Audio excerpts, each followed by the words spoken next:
Sir Malayalam cinema producers ఒక సంచలన నిర్ణయం తీసుకున్నారు సార్. అది జూన్ 1 నుంచి మలయాళం సినిమా ఇండస్ట్రీ మొత్తాన్ని కూడా మూసివేస్తున్నట్టుగా వాళ్ళు ప్రకటించారు. ఇప్పుడు ఈ నిర్ణయంతో అంటే ఇండియన్స్ అందరూ కూడా షాక్ అయిపోయారు.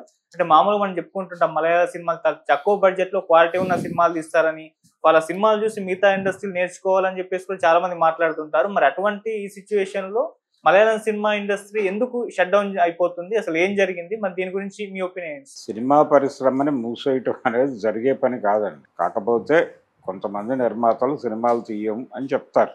ఓకే, అది ఎక్కడైనా జరుగుతుంది, జరిగింది కూడా. ఇప్పుడు తెలుగు సినిమా పరిశ్రమలో కూడా ఆ మధ్య నిర్మాతలు సమ్మె చేశారు. నిర్మాతలు సమ్మె చేయటం ఏమిటి అని చాలామంది మాట్లాడారు ఆ రోజున. అయితే ఆ సందర్భంగా సినిమా తీయటం అనేది కష్టతరంగా మారిపోయింది అని మాట్లాడారు. ఆ రోజున ఇష్యూస్ కూడా రెమ్యూనరేషన్ల గొడవ కూడా ఉంది దానిలో.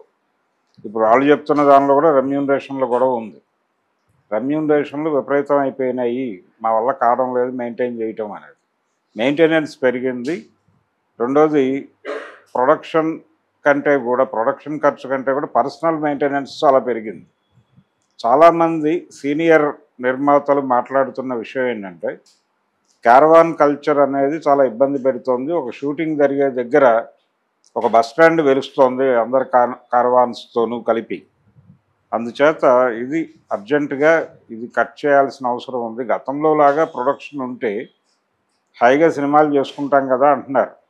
మీరు ఎప్పుడైతే ప్రొడక్షన్ కాస్ట్ పెంచుకుంటూ వెళ్ళారో ఈ భారం ఎవరి మీద పడుతుంది అనేది చూడాలి. ప్రతి సినిమా హిట్ అవుతుంది అనేమీ లేదు. జనాలకు నచ్చితే చూస్తారు, నచ్చకపోతే నువ్వు ఇన్ని కోట్లు పెట్టి తీసావు కదా అని సినిమా చూడరు. నువ్వు ఎన్ని కోట్లు పెట్టి తీసినా, నువ్వు 10 రూపాయలు పెట్టి సినిమా తీసినా నచ్చితే చూస్తారు. దానికి 100 కోట్లు ఇవ్వడానికి జనం సిద్ధం. నువ్వు 100 కోట్లు పెట్టి సినిమా తీసినా కానీ నచ్చకపోతే 10 రూపాయలు ఇవ్వడానికి కూడా సిద్ధపడరు. అది దృష్టిలో పెట్టుకుని మీరు సినిమాలు తీయాలి అనేటువంటిది ఒకటి జనం ఆల్రెడీ అన్ని ఇండస్ట్రీస్లోనూ ఇండికేషన్స్ ఇచ్చేశారు. తెలుగు సినిమా పరిశ్రమలో మనం చూస్తున్నాం. ఇప్పుడు ఏదో ఒక భ్రమతో సినిమా తీస్తారు, ఇది కనెక్ట్ అవుతుంది అని. ప్రతిదీ భ్రమే. ఈ కంటెంట్ జనాలను అట్రాక్ట్ చేస్తుంది అనేటువంటి ఒక నమ్మకానికి గురైన తర్వాత ప్రొడక్షన్లోకి వెళ్తారు. వెళ్ళిన తర్వాత ఆ నమ్మకం పునాదిగా మీరు దాని మీద ఖర్చు పెంచేస్తే ఆ నమ్మకం వర్కౌట్ అవ్వకపోతే ప్రాజెక్ట్ ఏమైపోతుంది? మీరు ఆ రోజుల్లో ప్రొడక్షన్ కోసం ఖర్చు పెట్టించిన డబ్బులన్నీ ఎలా రాబట్టుకోవాలి ఆ ప్రొడ్యూసరు? కాబట్టి వచ్చి మీ అందరినీ పోషించడం కోసం నిర్మాతలు ఉన్నారు అనుకుంటున్నారు, మీ అందరినీ మెయింటైన్ చేయడం కోసమే ప్రొడ్యూసర్లు ఉన్నారనేటువంటి అభిప్రాయానికి హీరోలు ఇతర ఆర్టిస్టులు వచ్చేసిన తర్వాత మీ సినిమాలు మీరే తీసుకోండి మేమెందుకు అనే పరిస్థితిలో ప్రొడ్యూసర్లు వెళ్ళే ఛాన్స్ ఉంది అనేది చాలా కాలం క్రితం వినిపించిన మాట.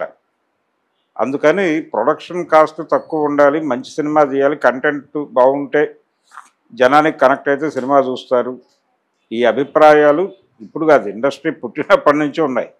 ఎప్పుడైతే అంటే ఒక దశలో మహారాజు గారు ఒక మాట చెప్పాడు, ఈ కృష్ణ గారు వీళ్ళు రామారావు గారి దగ్గరికి వెళ్ళినప్పుడు కొంచెం ఆయన రేటు పెంచమని చెప్పండి, మేము పెంచుకోవడానికి అవకాశం ఉంటుంది అన్న టోన్లో అడిగితే, సినిమా మార్కెట్ పెరిగి వసూళ్లు పెరిగితే మనం రేట్లు పెంచవచ్చు, కానీ అది పెరగకుండా మనం ఊరికనే రేట్లు పెంచేస్తే బాగోదు కదా అనేవాటే. అది ఒక ఆలోచన ధోరణి ఉండేది. అంటే ప్రొడ్యూసర్ కంఫర్ట్ చూసేవాళ్ళు. ప్రొడ్యూసర్ని ఇబ్బంది పెట్టి రేట్లు పెంచాలనే కల్చర్ లేదు. ఆ రోజుల్లో శివాజీ గణేశన్ గారు కావచ్చు, ఎంజీఆర్ కావచ్చు, ఎన్టీఆర్ కావచ్చు, వీళ్ళు ధరలు పెంచాలనుకుంటే ప్రొడ్యూసర్లను ఇంటికి పిలిచి అందరు నిర్మాతలకి భోజనాలు పెట్టి కూర్చోబెట్టి చర్చించి రేటు పెంచేవాళ్ళు. ఏకపక్షంగా రేట్లు పెంచడం అనే కల్చర్ లేదు అప్పుడు. ఆ తర్వాత మొదలైంది. వాళ్ళంతటా వాళ్ళు ఇస్తామంటే తీసుకునేవాళ్ళు, కానీ దేవుడు చేసిన మనుషుల టైంలో ఈయన ఎక్కువ డబ్బులు ఇస్తారని ఇచ్చాడు, ఆయన అభిమానం కొద్దీ. ఆయన అడిగింది కాదు. ఎదురులేని మనిషి టైంలో అశ్విని దత్ గారు కూడా నేను ఇవ్వాలి అనుకుని ఇచ్చాను అని చెప్పి ఎక్కువ డబ్బులు ఇచ్చాడు. అడవిరాముడు టైంలో మేము ఎక్కువ 2 సినిమాలు డబ్బులు ఇచ్చుకుంటామని వాళ్ళే చెప్పారు, తీసుకున్నాడు ఆయన. ఆ గొడవ వేరు. కానీ వాంటెడ్గా వాళ్ళు ఇబ్బంది పెట్టేవాళ్ళు కాదు ప్రొడ్యూసర్లు. ప్రొడ్యూసర్లు బాగుండాలి అనే కోరుకునేవాళ్ళు. ఇప్పుడు కూడా చాలామంది హీరోల్లో ఇంటర్నల్గా ఒపీనియన్ ఉండొచ్చు, కానీ ఈ క్యారవాన్లు ఇవన్నీ పెట్టేసి ఒక కల్చర్ డెవలప్ చేశారు. దీని నుంచి కొంచెం అంటే ప్రొడక్షన్ సినిమా మీద డబ్బులు పెట్టచ్చు. సినిమా మీద డబ్బులు పెడితే ఆ డబ్బులు కనిపిస్తాయి తెర మీద. ఈ బయట పెట్టేటువంటి ఖర్చులు ఏవి రిఫ్లెక్ట్ కావు అక్కడ. రిఫ్లెక్ట్ కాని ఏరియాలో డబ్బులు ఎందుకు ఖర్చు పెట్టాలి అనేది. విజయబాపినీడు ఒక దశలో తెలుగులో పెద్ద ఆర్టిస్టులకు ఇస్తున్నటువంటి రెమ్యూనరేషన్లతో 2 చిన్న సినిమాలు తీయొచ్చు అని మాట్లాడాడు. అప్పుడు పెద్ద హీరోలు 7 లక్షలు 8 లక్షలు తీసుకుంటున్న రోజుల్లోనే ఆ మాట అన్నాడు ఆయన. బొమ్మరిల్లు అనే సినిమా పెద్ద హిట్ అయ్యి ఆ సందర్భంగా బాపినీడు గారు అన్నమాట మురళీమోహన్ గారి బొమ్మరిల్లు. కానీ ఆయన తర్వాత అదే బాపినీడు గారు 80 లక్షలు అలా ఇచ్చి చిరంజీవి గారితో సినిమాలు చేశాడు. ఏది గ్యాంగ్ లీడరు ఇలాంటి సినిమాలు. అప్పుడు ఆయన వేరు, అప్పటి బాపినీడు గారు వేరు, అప్పటి బాపినీడు గారు వేరు. కాబట్టి వాళ్ళు ఉన్న ప్లేస్ నుంచి మాట్లాడటం జరుగుతుంది. కానీ ఇండస్ట్రీని ఓవరాల్గా చూస్తే ఎప్పుడైనా సరే తక్కువ డబ్బులతో తీసిన సినిమాలే బెటర్. అంటే తక్కువ డబ్బులతో తీసి ఎక్కువ డబ్బులు చేసుకోవటమే సినిమా ద్వారా చేయాల్సింది. మినిమం గ్యారంటీ ఉండేటువంటి సినిమాలు చేసుకోవాలి. ఆ మినిమం గ్యారంటీ ఉండాలంటే ప్రొడక్షన్ కాస్ట్ తగ్గాలి. ప్రొడక్షన్ కాస్ట్ తగ్గితే సినిమా అది ఆడినా ఆడకపోయినా. అంటే బుద్ధిమంతుడు అనే సినిమా ఉంది, బాపు నాగేశ్వరరావు గారితో తీసిన సినిమా. ఆ సినిమాకు సంబంధించి డిస్ట్రిబ్యూటర్లు డబ్బులు ఇవ్వనన్నారు. దానికి నవయుగ వాళ్ళు డబ్బులు ఇవ్వనంటే నాగేశ్వరరావు గారు లక్ష్మీ ఫిలిమ్స్ వాళ్ళతో మాట్లాడి కేఎల్ఎన్ ప్రసాద్ గారితో అక్కినేని నాగేశ్వరరావు ఫ్లాప్ సినిమాకి ఎంత వస్తుందో అంత ఇవ్వండి వాళ్ళకి, సినిమా ఫ్లాప్ అయినా మీ డబ్బులు మీకు వస్తాయి కదా అని చెప్పి ఆ డబ్బుల్లోనే సినిమా తీస్తే అది చాలా పెద్ద హిట్ అయింది. హిట్ అయ్యి వాళ్ళు 6 లక్షలు పోను వీళ్ళకి చాలా డబ్బులు మిగిలినాయి. మిగిలి అంతకుముందు తీసిన 2 ఫ్లాప్ సినిమాల తాలూకా అప్పులన్నీ సింగిల్ చెక్తో తీర్చారు వీళ్ళు. అలా అది ఐడియా, అది పట్టుకోవాలి ఆ ఆత్మని. అంటే ఆయన ఏ ఉద్దేశంతో అంటుంటాడు ఆ రోజున అంత డబ్బుల్లోనే సినిమా తీయాలి. అంటే మన ఫ్లాప్ సినిమాకి ఎంత వస్తుందో అంత డబ్బులతో సినిమా తీస్తే సినిమా ఫ్లాప్ అయినా నష్టం ఉండదు, ఎవరికీ నష్టం ఉండదు. అలాగే లాభం వస్తే భారీ ఎత్తున లాభాలు వస్తాయి. అందుకని సినిమా పరిశ్రమ బాగుండాలంటే ప్రొడక్షన్ కాస్ట్ తగ్గాలి. ప్రొడక్షన్ కాస్ట్ ఎక్కడ ఉండాలో అక్కడ ఉండాలి. రెమ్యూనరేషన్లు ఒక సినిమా హిట్ అవగానే ధనామని రేట్లు పెంచేసి అందం మేము అంటే కుదరదు కదా. మాకు ఈ ఏరియా ఇచ్చేయాలని హీరోలు అడిగి, లేకపోతే ఇన్ని కోట్లు అడిగి, పైగా మలయాళ చిత్ర పరిశ్రమలో ధరలు తక్కువే కంపారిటివ్గా తెలుగు సినిమా రంగంతోనూ తమిళ సినిమా రంగంతో పోల్చినా కానీ తక్కువ రెమ్యూనరేషన్లోనే చేస్తారు వాళ్ళు. అక్కడ వాళ్ళ లిమిటెడ్ మార్కెట్ మొదటి నుంచి ఆ కల్చర్ ఉంది వాళ్ళు. ప్రేమ్ నజీర్ రోజుల నుంచి కూడా వాళ్ళు భారీ రెమ్యూనరేషన్లతో ఏ రోజున లేరు. మమ్మూటి మోహన్ లాల్ కూడా భారీ రెమ్యూనరేషన్లకు సినిమాలు చేస్తున్నట్లేం కాదు. కానీ ఈ మధ్య కాలంలో పాన్ ఇండియా మోజు పెరుగుతోంది అన్ని చోట్ల. ఈ మార్కెట్ విస్తరణ కోసం చేసేటువంటి కసరత్తులో భాగంగా అనివార్యంగా ప్రొడక్షన్ కాస్ట్ పెంచేస్తున్నారు. దాన్ని నివారించడానికి ఇప్పుడు సీరియస్గా వాళ్ళు ప్రయత్నం చేస్తున్నారు. ఈ ప్రయత్నం మలయాళ పరిశ్రమ మూసేయటం కోసం కాదు, బతికించడం కోసమే. బతికించడానికి ఇది ఏ మేరకు దోహదపడుతుంది అనేది చూడాలి.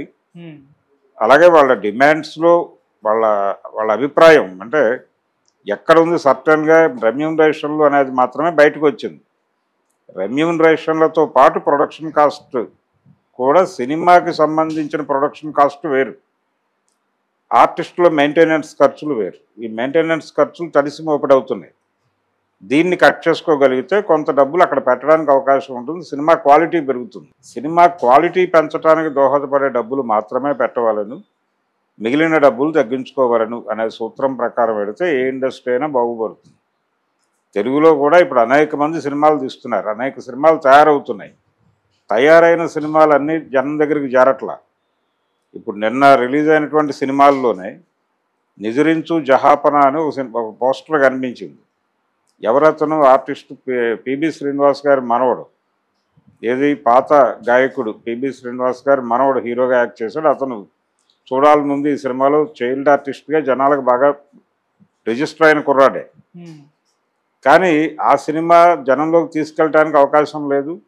మల్టీప్లెక్స్ల్లో షోస్ వేశారు కానీ జనం కనెక్ట్ కాలేదు ఆ సినిమాకి. ఇలా ఒక షో 2 షోలకు పరిమితం అయిపోయి ఆ సినిమా వెళ్ళిపోతుంది, కిల్ అయిపోతుంది. ఆ తర్వాత ఓటీటీ వాళ్ళు ఏదో తక్కువ ధరకు కొనుక్కుంటారు. ఇలా అనేక సినిమాలు అంటే జనం దగ్గరికి సినిమా తీసుకెళ్ళటం అనేది ఒక చాలా ఇబ్బందికరంగా తయారైంది. మేము థియేటర్లు ఇస్తున్నాం కదా అంటున్నారు వాళ్ళు, కానీ థియేటర్కి జనాలు వచ్చే పరిస్థితి ఉండట్లేదు. థియేటర్ ఆడియన్స్ ఫ్రెండ్లీగా లేదు. లేకపోవడం వల్ల చాలా బతిమాలితే 112 రూపాయలు పెట్టారట ఆ సినిమాకి రేటు మల్టీప్లెక్స్లోనే, అయినా జనం లేరు. అంటే అక్కడ జరిగేటువంటి ఇతర దోపిడీలకు భయపడి అక్కడికి వెళ్ళట్లేదు జనాలు. మల్టీప్లెక్స్లో 111 రూపాయలు 112 రూపాయలు ఇస్తున్నాం కదా అని మాట్లాడితే మిగిలిన పరిస్థితి ఏంటి? అక్కడ లోపల స్నాక్స్ కొంటే 500 వెళ్ళిపోతాయి. ఇటువంటి కండిషన్లో అక్కడికి వెళ్ళాలని ఎవరు అనుకుంటారు? కాబట్టి కమ్యూనిటీ థియేటర్స్ నిర్మించటం, కమ్యూనిటీ థియేటర్స్ అంటే ఇప్పుడు బడుగు బలహీన వర్గాల కోసం కాలనీలు కడుతున్నారు. ఆ కాలనీస్లో కమ్యూనిటీ థియేటర్ కట్టండి. ఆ కమ్యూనిటీ థియేటర్లో ఏ సినిమా అయినా 50 రూపాయలకే చూపించండి. అక్కడికి జనం వచ్చి కూర్చుంటారు సరదాగా. ఇంటి దగ్గర నుంచి భోజనాలు కూడా తెచ్చుకుని అక్కడ కూర్చుని చూస్తారు 50 రూపాయలు ఇచ్చి. అలాంటి థియేటర్లు వస్తే తప్ప మళ్ళీ సినిమా బతకదు. అందుకని ఆ దిశగా ఒక ప్రయత్నం చేస్తున్నారు వాళ్ళు. బతికించుకోవడం కోసం చేస్తున్నారు స్ట్రైక్. చంపేయడం కోసమో మూసేయడం కోసమో కాదు, బతికించుకోవడానికి ఏం చేయాలి అనేది కసరత్తు. ఈ కసరత్తు ఆరోగ్యకరంగా జరిగితే దాని ప్రభావం మిగిలిన ఇండస్ట్రీలు కూడా బాగుపడే అవకాశం ఉంటుంది. వాళ్ళు అంటున్నట్టుగా ప్రొడక్షన్ కాస్ట్ పెరగటంలో ఏ షేర్ ఎంత అనేది చూసుకుని ఎక్కడ కట్ చేయాలి